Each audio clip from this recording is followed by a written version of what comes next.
ஜெபிக்கலாம். வானத்துக்கும் பூமிக்கும் சகல அதிகாரங்களை படைத்த எங்கள் அன்பின் பரலோக பிதாவே, அருமையான கால வேலைக்காக உடைய சமூகத்திலே வந்திருக்கிற சுவாமி, இந்த நாளிலும் கர்த்தாவே, இந்த ஜூம் மீட்டிங் வாயிலாக அநேக தேவனுடைய பிள்ளைகள் மத்தியிலே கர்த்தாவே உடைய வேத வசனத்தை தியானிக்கும்படியான ஒரு ஸ்லாக்கியத்தை கொடுத்திருக்கிறீர். அந்த ஸ்லாக்கியம் ஒவ்வொரு நாளும் எங்களுடைய வாழ்க்கையில் ஆண்டவரை பிரயோஜனம் மூலமாய் காணப்படுகிறது. ஆகையினால் இந்த நாளிலே கர்த்தாவே, அடியானுக்கு கொடுக்கப்பட்ட வேதத்தினுடைய வசனங்களை தியானிக்கும்படியாக உடைய சமூகத்தில் அந்த அடியான் வந்திருக்கிறேன்.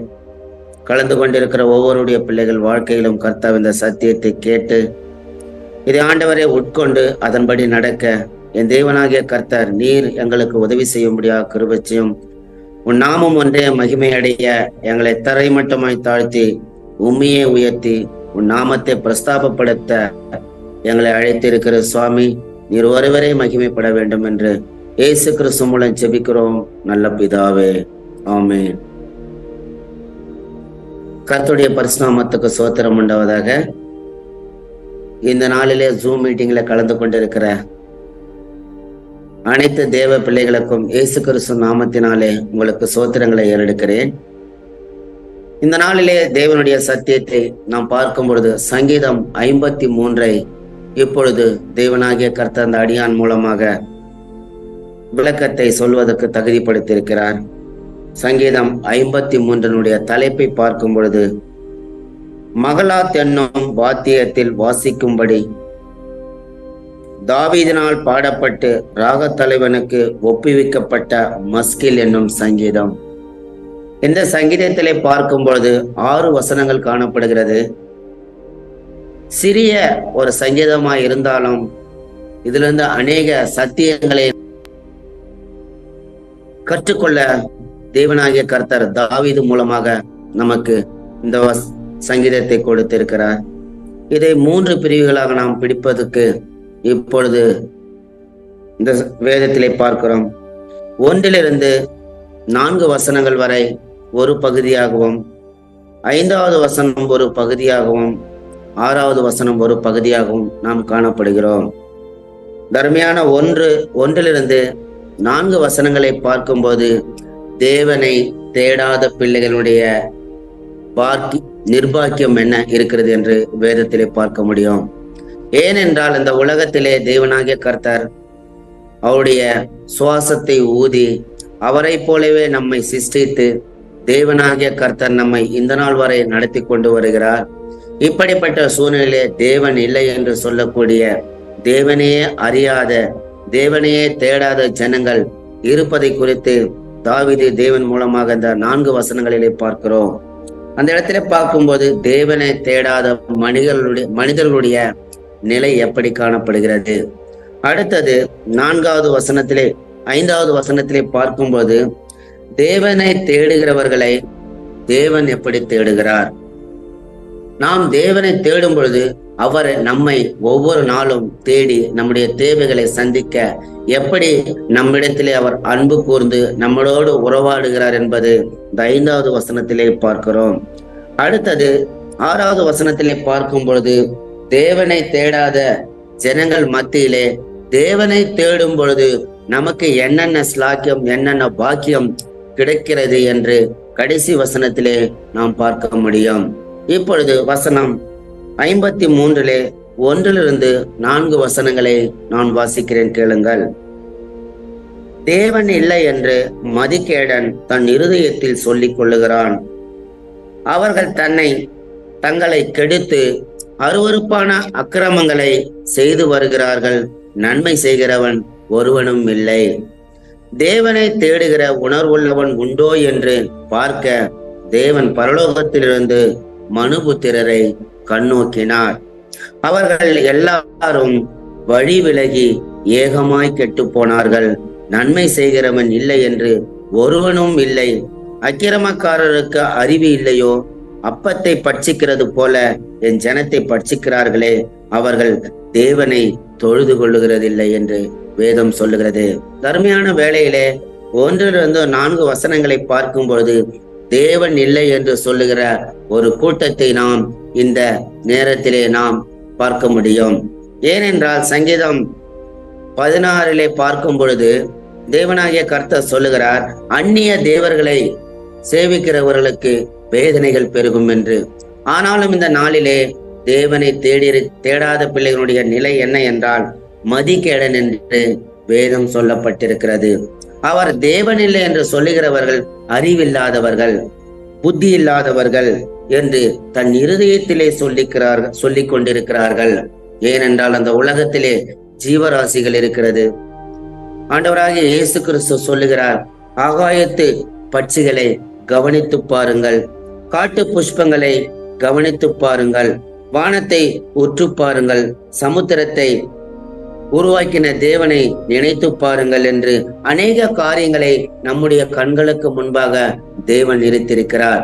ஏனென்றால் இந்த நாளைக்கு அடுப்பிலே போடப்படும் புல்லை உற்று பார்க்கும் பொழுது அதனுடைய உருவாக்கப்படுதலை நாம் யோசித்து பார்த்தோம் என்றால் தேவன் இல்லை என்றால் இது உருவாக்கி இருக்க முடியுமா? இந்த நாளில அநேக மலைகளை குறித்து நாம் உற்று கவனித்து பார்க்கும் பொழுது அநேக மலைகளுடைய இயற்கையினுடைய காரியங்களை பார்க்கும் பொழுது தேவன் இல்லை என்றால் இதையெல்லாம் நாம் பார்க்க முடியுமா என்று தேவனை அறிகிற நமக்கு உணர்வுகள் வருகிறது. ஆனால் இந்த சத்தியத்திலே பார்க்கும் பொழுது தேவன் இல்லை என்று ஒரு மனுஷன் சொல்வானால் அவன் அறிவில்லாதவன், அவன் அருவருப்பான அக்கிரமங்களை செய்து வருகிறவனாய் காணப்படுகிறான். அவனிடத்திலே நன்மை செய்வதற்கு ஒன்றுமே இல்லை என்று அவன் நினைத்து கொண்டிருக்கிறான். ஆகையினாலே தேவனை அறிந்திருக்கிற நம்முடைய வாழ்க்கையிலே தேவன் இல்லை என்று சொல்லுகிற மனிதனுடைய வாழ்க்கையும் பார்க்கும் பொழுது வித்தியாசங்கள் அநேகம் காணப்படுகிறது. அதைத்தான் இந்த சத்தியத்திலே தாவீது நமக்கு தெல்ல தெளிவாக சொல்லப்பட்டிருக்கிறார்.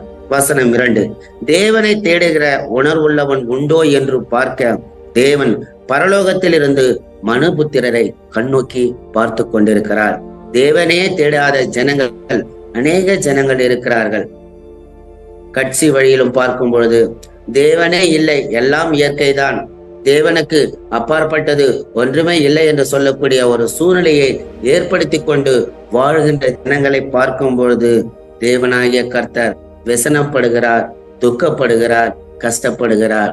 ஆகையினால் இந்த அருமையான வேளையிலே அப்படிப்பட்ட ஜனங்களுக்காக நாம் இப்பொழுது திறப்பிலே நிற்க வேண்டும் என்று தேவன் நம்மிடத்திலே சொல்லுகிறார். அதில் அடுத்த வசனத்தை பார்க்கும் பொழுது தேவன் பரலோகத்திலிருந்து மனுபுத்திரரை கண்ணோக்கி பார்த்து கொண்டிருக்கிறார். ஏனென்றால் சங்கீதத்திலே பார்க்கிறோம், உன் தேவன் எங்கே என்று புறஜாதியானவன் சொல்லுவானேனேன்.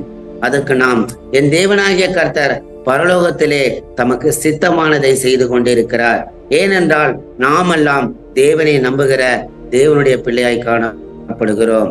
ஆனால் தேவனை அறியாத ஜனங்களுடைய வாழ்க்கையிலே பார்க்கும் பொழுது அவர்கள் அக்கிரமங்களை செய்கிறவராய் காணப்படுகிறார்கள். நன்மை செய்வதற்கு அவர்களுக்கு ஒரு ஞானமும் இல்லை என்று இந்த வேதத்திலே சொல்லப்பட்டிருக்கிறது. ஆகையினாலே இந்த 3வது வசனத்திலே அவர்கள் எல்லாரும் வழி விலகி ஏகமாய் கெட்டு போனார்கள். அவர்கள் தன்னை கெடுத்துவதற்கு தேவன் இல்லை என்று சொல்லி தன்னையே அழித்து கொண்டு வழி விலகி போகிறார்கள். அந்த வழி விலகுவதற்கு காரணம் என்னவென்றால் அவரிடத்திலே அறிவுகள் இல்லை, புத்தி இல்லை, ஞானம் இல்லை. ஏனென்றால் தேவனை நம்பினால் இதையெல்லாம் நாம் பெற்றுக்கொள்ள முடியும் என்பதை அவர்கள் அறியாதவர்களாகப்பட்டார்கள். நன்மை செய்கிறவன் இல்லை, ஒருவனாகிலும் இல்லை என்று வேதத்திலே தேவன் வேதனைப்படுகிறார். ஆகையினாலே நன்மை செய்வதற்கு திராணி உள்ள பிள்ளைகளாக நம்மை தேவனாகிய கர்த்தர் ஏற்படுத்தியிருக்கிறார். ஏனென்றால் இயேசு கிறிஸ்துவானவர் இந்த உலகத்திலே பார்க்கும்போது நன்மை செய்கிறவராய் இந்த உலகத்தை சுற்றி திரிந்து கொண்டிருந்தார் என்று வேதம் திட்டவட்டமாய் சொல்லப்பட்டிருக்கிறது. ஆகையினால் தேவனை அறிந்திருக்கிற பிள்ளைகளுடைய நம்முடைய வாழ்க்கையிலே நன்மை என்பது ஒரு பங்காய் காணப்படுகிறது. ஆனால் தேவனை அறியாதவருடைய சூழ்நிலையிலே நன்மை என்பது ஒன்றும் அறியாதவர்களாய் காணப்படுகிறார்கள். ஆகையினாலே இந்த 4 வசனங்களிலே பார்க்கும்போது தேவனை தேடாதவருடைய சூழ்நிலை எப்படி இருக்கிறது என்று சங்கீதக்காரன் நமக்கு சொல்லி இருக்கிறார். அடுத்த வசனத்திலே பார்க்கும் பொழுது 4வது வசனம், அக்கிரமக்காரருக்கு அறிவு இல்லையா? அப்பத்தை பட்சிக்கிறது போல என் ஜனத்தை பட்சிக்கிறார்களே. அவர்கள் தேவனை தொழுது கொள்ளுகிறதில்லை. என்னுடைய ஜனத்தை, தேவனாகிய கர்த்தருடைய பிள்ளைகளை அப்பத்தை பட்சிக்கிறது போல என் ஜனங்களை அறிவில்லாத அந்த ஜனங்கள் பட்டார்களே என்று வேதனைப்படுகிறார். ஆகையினாலே இந்த நாளிலே தேவன் இல்லை என்று சொல்லுகிற ஜனத்தின் மத்தியிலே நாம் தேவனோடு வாழ்வது எப்படிப்பட்ட ஒரு பெரிய ஸ்லாக்கியமாய் காணப்படுகிறது, சந்தோஷமாய் காணப்படுகிறது என்று நாம் அறிந்து கொள்ள வேண்டும். தேவனாகிய கர்த்தர் இதே சங்கீதத்தை 14வது சங்கீதத்திலே பார்க்கும்போது இதே காரியத்தை சங்கீதக்காரன் சொல்லுகிறான். 14வது சங்கீதம் ராகத்தலைவனுக்கு ஒப்பிக்கப்பட்ட தாவீதின் சங்கீதம். தேவன் இல்லை என்று மதிக்கேடவன் தன் இருதயத்திலே சொல்லிக் கொள்ளுகிறான். அவர்கள் தங்களை கெடுத்து அருவருப்பான கிரியைகளை செய்து வருகிறார்கள். நன்மை செய்கிறவன் ஒருவனும் இல்லை. தேவனை தேடுகிற உணர்வுள்ளவன் உண்டோ என்று பார்க்க கர்த்தர் பரலோகத்திலிருந்து மனுபுத்திரரை கண்ணோக்கி பார்க்கிறார் என்று சங்கீதக்காரன் 14வது சங்கீதத்திலே சொன்னது மாத்திரமல்ல, 53வது சங்கீதத்திலும் அதே காரியத்தை குறித்து நமக்கு மறுபடியும் சொல்ல விருப்பப்படுகிறார். ஆகையினாலே இந்த நாளிலே கலந்து கொண்டிருக்கிற அந்த ஜூம் மீட்டிங்ல அனைவரும் என் தேவன் ஜீவன் உள்ளவர், என் தேவன் உண்மை உள்ளவர், என் தேவன் என்னோட சஞ்சரிக்கிறவர், என் தேவன் என்னோடு ஒவ்வொரு நாளும் பேசிக்கொண்டிருக்கிறார் என்று அறிந்து கொள்ளக்கூடிய சத்தியத்தை மறுபடியும் 53வது சங்கீதத்திலே நம்மோடு பேசுகிறார். இன்னொரு காரியத்தை பார்த்தோமானால் ரோமர் புஸ்தகம் 3ஆம் அதிகாரம் 10ஆம் அதிகாரத்திலிருந்து இதே காரியத்தை அப்போஸ்தலனாகிய பவுல் சொல்லுகிறார். 3ஆம் அதிகாரம் 10ஆம் வசனத்திலிருந்து பார்க்கும் பொழுது,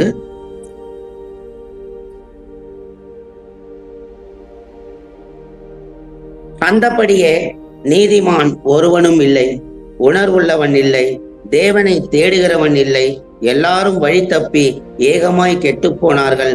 நன்மை செய்கிறவன் இல்லை, ஒருவனாகிலும் இல்லை. அவர்கள் தொண்டை திறக்கப்பட்ட பிரேத கொடி, தங்கள் நாவினால் வஞ்சனைகள் செய்கிறார்கள். அவர்களுடைய உதடுகளின் கீழே பாம்பின் விஷம் இருக்கிறது என்று அதனுடைய காரியங்களை எல்லாம் சொல்லிக் கொண்டு வரும் பொழுது தேவனை அறியாத ஜனங்கள், தேவன் இல்லை என்று சொல்லுகிற ஜனங்களுடைய சுபாவங்கள் எப்படி இருக்கிறது என்று அப்போஸ்தலனாகிய பவுல் சொல்லுகிறார், சங்கீதக்காரன் சொல்லுகிறார்.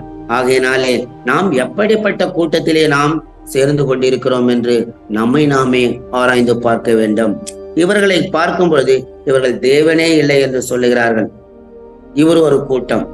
ஆனாலும் தேவனை ஏற்றுக்கொண்டு தேவனுடைய காரியங்களை செய்யாத ஜனங்கள் கூட அவர்களைப் போலவே வாழ முடியும் என்று தேவன் வேதனைப்படுகிறார். கிறிஸ்துவை ஏற்றுக்கொண்டிருக்கிற நம்முடைய வாழ்க்கையில கிறிஸ்துவுக்கு பிரியமான காரியங்களை நாம் செய்து கொண்டிருக்கிறோமா? கிறிஸ்துவுக்கு விருப்பமான காரியத்தை நாம் ஈடுபட்டு கொண்டிருக்கிறோமா?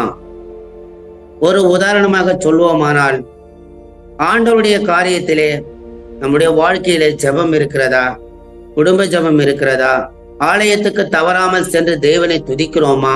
தேவனுடைய காரியங்களிலே நாம் முன்மாதிரியாக இருக்கிறோமா என்று நம்மை நாமே ஆராய்ந்து பார்ப்போமானால், அதில் ஒன்றிலும் நாம் கலந்து கொள்ளாதவர்கள் இருந்தால் நாம் கூட அவர்களைப் போலவே வாழ முடியும் என்று தேவன் சொல்லுகிறார். ஏனென்றால் தேவனை தேடாதவர்களுடைய சுபாவங்கள் இப்படி இருக்கிறது.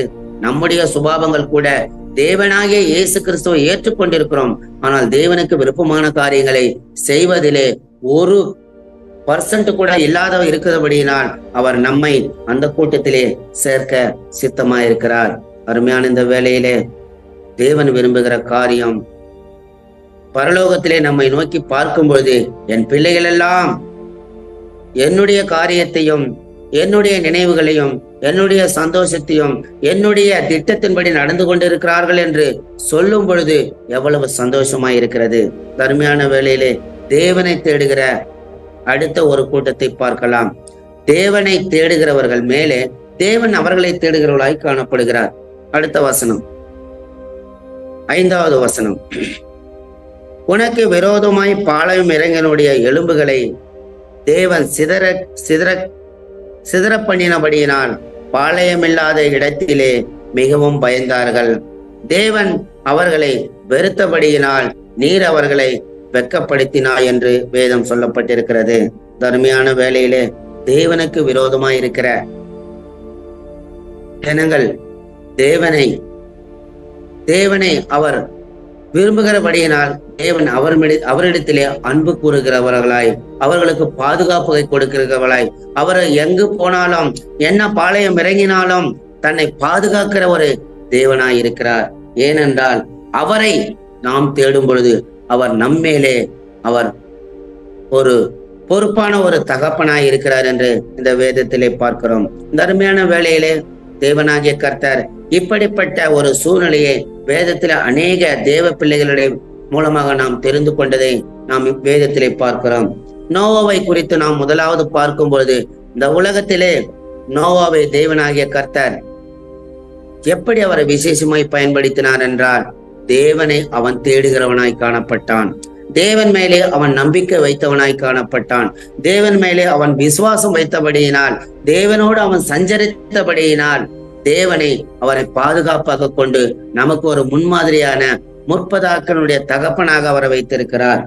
நோவாவை குறித்தும், ஆபிரகாமை குறித்தும், ஈசாக்கை குறித்தும், யாக்கோபை குறித்தும், மோசேயை குறித்தும், தாவீதை குறித்தும் பார்க்கும்போது தேவனாகிய கர்த்தர் அவர்களை எல்லாம் ஒரு பாதுகாப்புக்குள்ளாக நடத்தி நமக்கு முன்பாக வைத்திருக்கிறார். இவர்கள் எல்லாரும் தேவன் இருக்கிறார் என்று நம்பி விசுவாசித்து அவர் மேலே நம்பிக்கை வைத்தபடியினால் அவருக்கு விரோதமாய் எழும்புகிற எல்லா காரியங்களிலும் தேவனாகிய கர்த்தர் பாதுகாத்தார் என்று நாம் வேதத்திலே பார்க்கிறோம். இதே காரியத்தை ஆபிரகாமுடைய வாழ்க்கையிலே பார்க்கும் பொழுது, ஆபிரகாமுக்கு எவ்வளவு பாடுகள் இருந்தது, எவ்வளவு கஷ்டங்கள் இருந்தது. வானத்தின் நட்சத்திரங்களை நீ அனாந்து பார், கடலினுடைய மணலை பார் என்று அவரை நோக்கி பார்க்க சொன்னார். ஏனென்றால் சூழ்நிலைகளே இல்லாத ஒரு காரியத்தை தேவனாகிய கர்த்தர் அற்புதமாய் நடத்த சித்தமாயிருக்கிறார். இதை பார்க்கும்போது தேவன் இருக்கிறார் என்ற விசுவாசத்தின் நம்பிக்கையினாலே ஆபிரகாம் விசுவாசத்து தகப்பனாய் மாறினான். யாக்கோபை பார்க்கும்போது தேவனை விட்டு அவன் தூரே போனாலும் தேவனாகிய கர்த்தர் அவனை இழுத்து, நான் தேவன் என்று அவன் அறிந்து கொண்டு, நீர் என்னை ஆசீர்வதித்தால் ஒழிய உன்னை விடுவேன் என்று சொல்லி தன் கால்களை பிடித்து தேவனத்திலே சமூகத்திலே காத்திருந்தான். அதே போல அந்த நாளிலே தேவன் இருக்கிறார் என்று நாம் அறிந்து கொண்ட ஜனத்தின் மத்தியில் வாழ்ந்து கொண்டிருக்கிற நம்முடைய வாழ்க்கையிலே எப்படிப்பட்ட அதிசயங்களை செய்திருக்கிறார். இன்று ஜீவனோடு இருக்கிறோம். இன்று சமுதாயத்திலே தேவனுடைய பிள்ளை என்று நாம் பெயர் பெற்று இருக்கிறோம் என்றால் தேவன் இருக்கிறார் என்ற விசுவாசத்தை நம்பினபடியினால். ஆகையினாலே இந்த அருமையான வேளையிலே 5வது வசனத்திலே பார்க்கும்போது தேவனை தேடுகிறவர்களை தேவனாகிய கர்த்தர் ஆசீர்வதிக்கிற ஒரு காரியத்தை பார்க்கிறோம். அடுத்ததாக கடைசி வசனத்தை பார்க்கலாம்.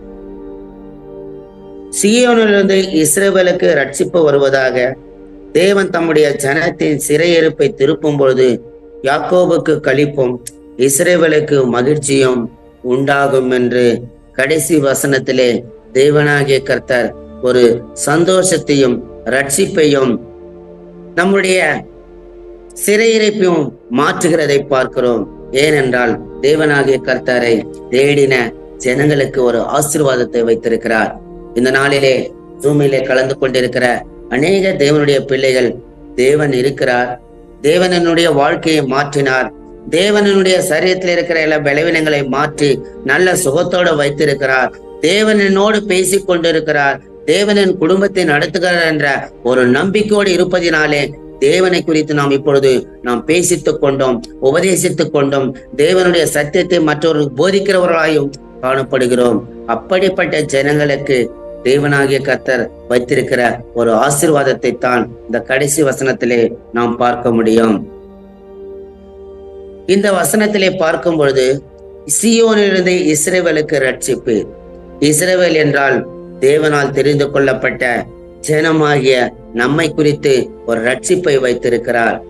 சீயோன் என்பது தேவனுடைய சிங்காசனமாய் காணப்படுகிறது. அந்த சீயோனிலிருந்து தேவனாகிய கர்த்தர் நமக்கு இந்த உலகத்திற்கு ஒரு ரட்சிப்பு வருவதற்கு தகுதி உள்ள ஒரு தேவனாக இருந்து அதை நமக்கு கொடுத்திருக்கிறார்.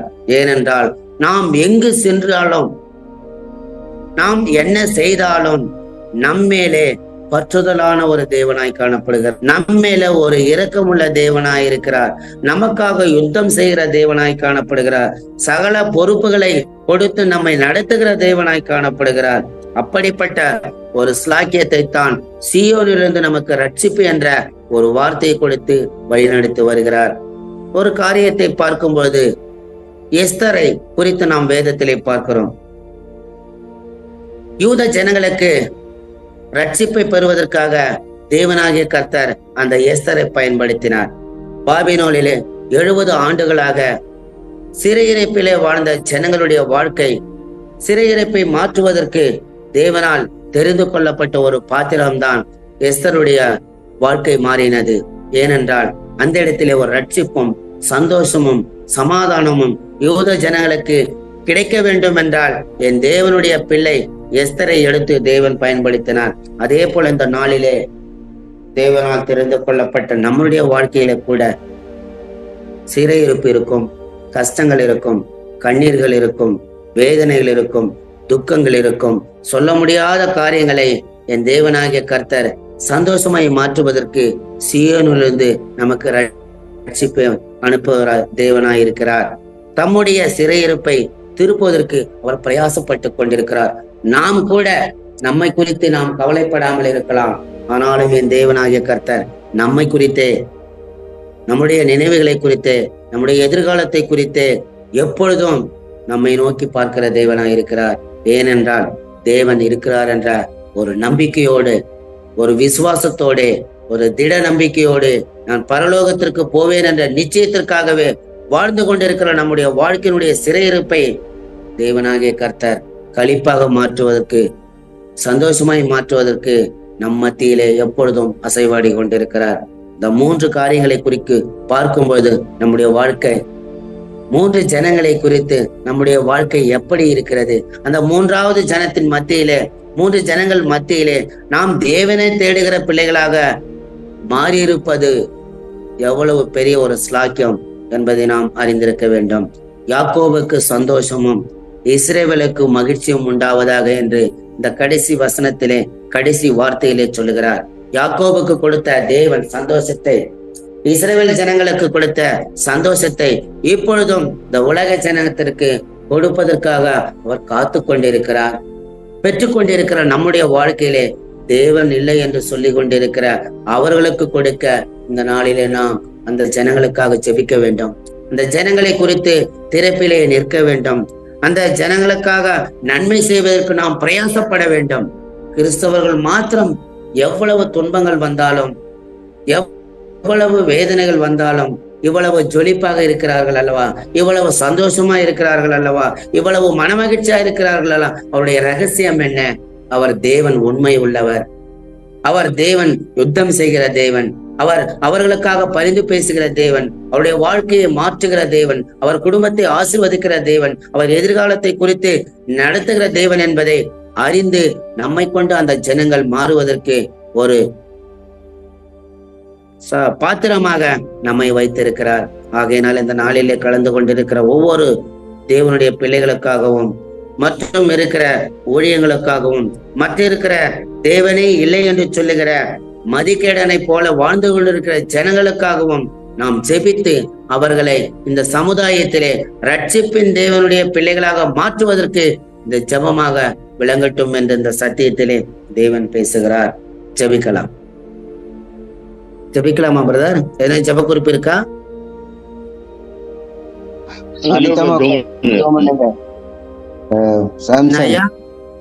அனைத்தமா அவங்களுக்கு ரைட் சைடு கை கால் வந்து அவங்களுக்கு சோக் அடிச்சிருக்கு. அவங்களுக்காக ஜெபம் பண்ணுங்க. சோத்ரம். எங்கள் அளவுக்கு அதிகமாய் நேசிக்கின்ற எங்கள் அன்பின் பரலோக பிதாவே, கருமையான வேலையிலே கர்த்தாவே, சங்கீதம் 53 நாங்கள் பார்த்தோம் ஆண்டவரே, தேவன் இல்லை என்று ஒரு கூட்ட ஜனம் இந்த உலகத்திலே சுற்றி திரிந்து அவரவருடைய வழிகளை தப்பி அழிந்து கொண்டிருக்கிறார்கள் கர்த்தாவே. ஆகையினால ஆண்டவரே, அவர்கள் மத்தியிலே தேவன் இருக்கிறார் என்ற ஒரு கூட்ட ஜனத்தை எங்களை உருவாக்கி இருக்கிற சுவாமி.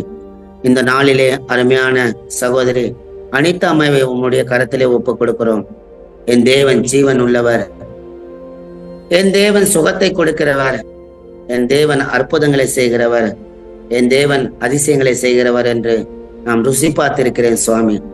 ஆகையினால் இந்த நாளில அருமையான சகோதரி அனிதா அம்மை உம்முடைய கரத்திலே ஒப்புக் கொடுத்து, ஒரு கால் ஒரு கை ஆண்டவரே ஸ்ட்ரோக் அடித்து தன்னுடைய வாழ்க்கையை எழுந்து விட்டேன் என்று அழுது புலம்பிக் கொண்டிருக்கிற அந்த மகளுடைய வாழ்க்கை ஆண்டவரே அற்புதமாய் நீர் மாற்றுகிறதுக்கு எம்மாத்திரம் ஆண்டவரே. ஆண்டவரே அந்த அம்மானுடைய கணவர், பிள்ளைகள், அவர் சொந்த பந்தங்களுடைய ஆண்டவரே, என் தாய்க்கு இப்படிப்பட்ட ஒரு சூழ்நிலை, என் மனைவிக்கு இப்படிப்பட்ட ஒரு சூழ்நிலை ஆண்டவரே என்று அங்கலாய்த்து கொண்டிருக்கிற அந்த குடும்பத்தினுடைய கஷ்டங்களை எல்லாம் மாற்றுவதற்கு நீர் இப்பொழுது அனுகிரகம் பண்ணும்படியாக கிருபை செய்யும். இஸ்ரவேலிலிருந்து, சீயோனிலிருந்து இஸ்ரவேலுக்கு ரட்சிப்பு கொடுத்த தேவன், தம்முடைய ஜனங்களுடைய சிறையிருப்பை மாற்றின தேவன், இந்த அம்மானுடைய சரீரத்துல காணப்படுகிற ஆண்டவரே கர்த்தாவே வியாதியை மாற்றுவதற்கு எம்மாத்திரம் ஆண்டவரே. அந்த குடும்பத்துக்கு ஆண்டவரே யாக்கோபுக்கு கொடுத்த களிப்பும், இஸ்ரவேலுக்கு கொடுத்த மனமகிழ்ச்சியும், அந்த அனிதாமானுடைய குடும்பத்துக்கு மனமகிழ்ச்சியும் ஆண்டவரே ரட்சிப்பும் கொடுத்து சாட்சியாக நிறுத்த நீர் உதவி செய்யும் ஆண்டவரே. ஆண்டவரே சந்தோஷங்களை பெற்று, சுகத்தை பெற்று, பரிபூரண விடுதலையை பெற்று, சபையிலே சாட்சியாக வந்து உம்முடைய நாமத்தை மகிமைப்படுத்த ஒரு பாத்திரமாக ஆண்டவரே அந்த மகளை தொட்டு சுகமாக்கும்படியாக கிருபை செய்யும். இந்த நாளே அந்த மகளுடைய பாவங்களை எல்லாம் நீக்கி இனி நீ பரிசுத்தமாய் வாழ வேண்டும் என்ற வாழ்க்கை கொடுக்க நீ சித்தமாய் இருக்கிறேன். உச்சன் தலை முதல் உள்ளம் கால் வரை உடைய ஆணிப்பட்ட கரத்தினால் தொட்டு ரத்தத்தை தெளித்து மகள் உட்கொண்டுகின்ற மருந்து மாத்திரை மூலமாக ஆண்டவரே சுகத்தை கொடுக்க நீர் சித்தமாய் இருக்கிறீர். ஆண்டவரே உமக்கு சித்தம் உண்டு, நான் சுத்தமாவேன் என்ற வார்த்தையின்படி அந்த மகளை சுத்தமாக்க நீர் இப்பொழுதே உம்முடைய ஆணிப்பட்ட கரத்தை தொட வேண்டும். அந்த மகளை ஆசீர்வதிக்க வேண்டும். பிள்ளைகள், குடும்பங்கள் ஒவ்வொருவருக்கும் வேதனைகளை நீக்கி போட்டு சந்தோஷத்தை கொடுக்க நீர் ஆண்டவரை உதவி செய்ய முடியாத கிருபை செய்யும். இயேசு கிறிஸ்துவின் இனிய நாமத்திலே கெஞ்சி மன்றாடுகிறோம் நல்ல பிதாவே, ஆமென்.